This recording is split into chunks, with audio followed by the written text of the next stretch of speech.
Hello parents, good morning. अभी अभी सफाई की है, राइट? बहुत ज़्यादा थक गए हो, एग्जॉशन हो रही है, बट फिर भी सेटिस्फेक्शन है कि अब बच्चा साफ घर में खेलेगा, अच्छे से फ्लोर पे क्रॉल कर सकता है, बहुत अच्छी खुशबू आ रही है, बहुत अच्छा घर साफ हुआ है, राइट? और फिर बहुत अच्छा घर साफ करने के लिए अब हमने मॉप क्लीनर भी ले लिया, हमने डिटर्जेंट्स ले लिया है जो हम पानी में मिलाते हैं, घर साफ करते हैं, बहुत अच्छी खुशबू देते हैं। And you feel like wow कि आज तो बहुत बढ़िया घर साफ हो गया है, अब तो मुझे कोई टेंशन नहीं है। क्योंकि हम कंसर्न्ड होते हैं कि बच्चा जिस फ्लोर पे खेलता है उसी पे अपने टॉयज रखता है, फिर उन टॉयज को ही मुंह में डालता है, इसलिए घर तो बहुत अच्छा साफ होना चाहिए। बट क्या आपने सोचे कि क्या ये जो डिटर्जेंट्स हम अपने पोछे के पानी में डाल रहे हैं ये क्लीन करते हैं या फिर सरफेस रेजिड्यू छोड़ते हैं? जब हम किसी भी केमिकल को पानी के अंदर डाल रहे हैं और वो पानी हम सरफेस पे लगा रहे हैं, फ्लोर पे लगा रहे हैं, फर्श पे लगा रहे हैं, तो ऑफ कोर्स वो केमिकल तो फर्श पे ही रहेगा ना। और ये वही रेजिड्यू है जहां पर आपका बच्चा खेलेगा, क्रॉल करेगा, अपने टॉयज को रखेगा, उसके टॉयज पे लगेंगे, फिर टॉयज को मुंह में डालेगा और फिर केमिकल बच्चे के मुंह के अंदर जाएगा। अगर मुंह में भी नहीं डाल रहा है तो पहले स्किन एक्सपोजर होगा, फिर वो उसको इनहेल करेगा, लंग्स तक जाएंगे और फिर लंग्स इन्फेक्ट होंगे। हमने एक बहुत बड़ी मिथ बना ली है कि घर से अच्छी खुशबू आ रही है तो इसका मतलब है कि घर क्लीन है, राइट? और जो क्या आपने कभी सोचा कि जो आप ये मार्केट से क्लीनर लेके आई इसके अंदर क्या है? बाहर इस पे लिखा है कि 100%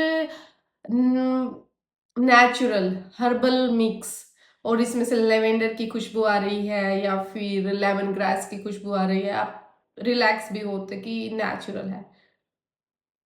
पहली बात तो यही है कि इंडिया में कुछ भी नेचुरल नहीं होता, सब कुछ उसमें 0.5% वो हर्बल मिक्स डालेंगे और लेबल पर बड़ा बड़ा 100% करके लिख देंगे कि इसमें हर्बल मिक्स ही है। बट एक्चुअल में क्या होता है, क्लीनिंग कौन कर रहा है? क्लीनिंग कर रहा है बेंज एल्कोनियम क्लोराइड, जिसको हम शॉर्ट फॉर्म में बोलते हैं BZK।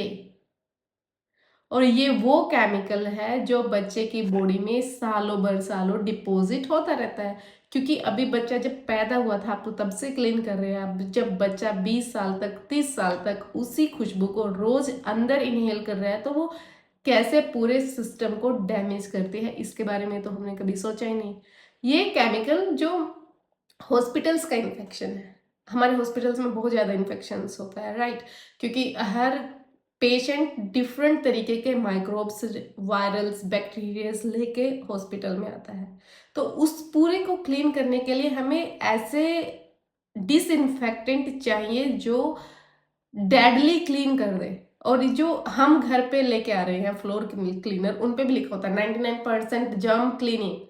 तो क्या हमें ओवर स्टेरिलाइजेशन करने की जरूरत है? क्या हमें घर को घर रखना है या फिर एक लेबोरेटरी बनाना है? तो बच्चे को जो हमने ट्रेनिंग देनी थी माइक्रोब्स के रिलेटेड, वो कहाँ से मिलेगी? I am not against cleaning, of course हमने क्लीनिंग करनी है, बट माइल्ड क्लीनिंग भी हो सकती है। ये कॉन्सेप्ट कहीं से हमारे दिमाग में फिट हो गया है, या टीवी की एडवर्टीजमेंट लगा लीजिए या फिर इन्फ्लुएंसर मॉम्स की एडवर्टीजमेंट लगा लीजिए कि इसका एक ढक्कन पानी में मिलाएंगे तो घर साफ हो जाएगा। नहीं, इसका एक ढक्कन मिला लेंगे तो आपके बच्चे के लंग्स साफ हो जाएंगे, बच्चे की स्किन साफ हो जाएगी। तो करे तो क्या करें? ओवर स्टेरिलाइजेशन का कॉन्सेप्ट छोड़ दो। क्लीनिंग करनी है, नेचुरल क्लीनिंग करनी है, माइल्ड क्लीनिंग करनी है, ताकि आपके बच्चे के आसपास एलर्जेंस ना हो, पोलन्स ना हो, क्लीन सरफेस बच्चे को मिले। और क्लीन सरफेस करने के लिए आई वुड सजेस्ट कि आप वीक में एक बार या 2 बार नीम का इन्फ्यूज्ड वाटर यूज करें। नीम के पत्तों को बॉयल करके और फिर पत्तों को निकाल के वो पानी को यूज करो। जो नीम के पत्तों की प्रॉपर्टीज है, मेडिकल प्रॉपर्टीज है, वो आपको कोई केमिकल नहीं दे सकता। इसमें की anti bacterial, anti fungal properties और जीरो केमिकल रेसिड्यू। और दूसरा आप चूज कर सकते हैं white vinegar plus water, but ratio होनी चाहिए 1:5 की रेशियो। बहुत ज़्यादा एसिड भी आपने नहीं डालना है, और अगर आपका फ्लोर मार्बल का फ्लोर है तो भी आपने एसिड को अवॉइड करना है। दूसरी टेक्निक आप यूज कर सकते हैं baking soda for stains, half teaspoon for like 1 litre mop water, और ये ग्रीस को भी रिमूव कर देगा और बैड स्मेल को भी रिमूव कर देगा।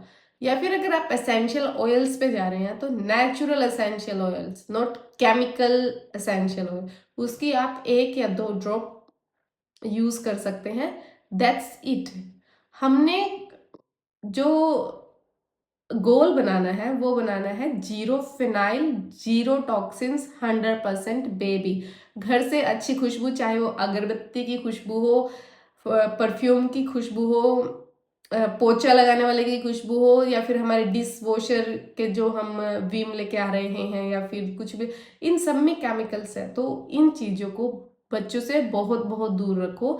फिर ये होता है कि हम खुद भी तो इन चीज़ों को यूज़ कर रहे हैं। हमारी जो स्किन है उसके बैरियर्स बच्चे की स्किन से बहुत ज़्यादा अच्छे से डेवलप हो चुके होते हैं, बच्चे के बैरियर्स डेवलप नहीं होते। बच्चे की स्किन किसी भी चीज़ के एक्सपोजर में आती है तो वो एब्जॉर्ब हो जाती है, और वो वहाँ से डायरेक्ट ब्लड लाइन में जाती है।